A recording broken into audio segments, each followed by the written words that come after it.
ఈ మధ్య కాలంలో విమానాల్లో ప్రయాణించే వారి సంఖ్య రోజురోజుకు పెరుగుతోంది. తక్కువ సమయంలోనే గమ్యాన్ని చేరుకునే అవకాశం ఉండడంతో ఎక్కువ మంది విమానాల్లో ప్రయాణించేందుకే మొగ్గు చూపుతున్నారు. ఇతర దేశాల్లో ఫ్లైట్ జర్నీలు ఎక్కువగా చేస్తుంటారు.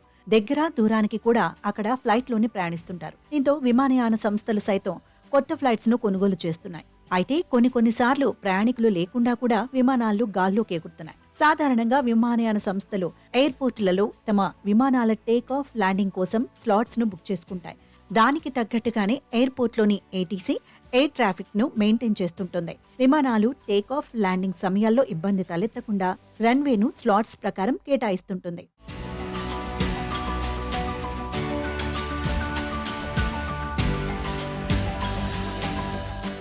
ఎయిర్పోర్ట్లో స్లాట్ బుక్ చేసుకున్న విమానయాన సంస్థలు అందుకు తగ్గట్టుగా విమానాలను నడపకపోతే ఆ స్లాట్స్ను ఎయిర్పోర్టులు రద్దు చేస్తాయి. దీంతో ప్రయాణికులు లేకున్నా కూడా విమానాలను నడపాల్సి వస్తోంది.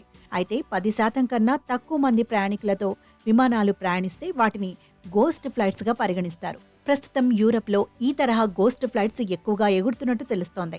ప్రతి నెల 10 వరకు ప్రయాణికులు లేకుండానే విమానాలు టేక్ ఆఫ్ అవుతున్నట్టు తెలుస్తోంది. ఈ టేక్ ఆఫ్ ల్యాండింగ్ స్లాట్స్ ను మెయింటైన్ చేయాలంటే షెడ్యూల్ చేసిన ఫ్లైట్స్ లో 80% నడపాల్సి ఉంటుంది.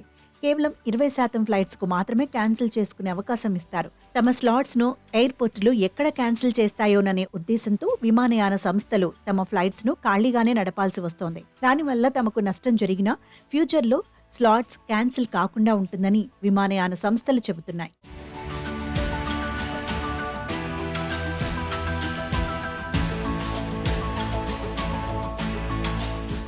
ఎయిర్పోర్ట్లలో టేక్ ఆఫ్ ల్యాండింగ్ స్లాట్లకు ఒక్కోసారి ఒక్కో డిమాండ్ ఉంటుంది.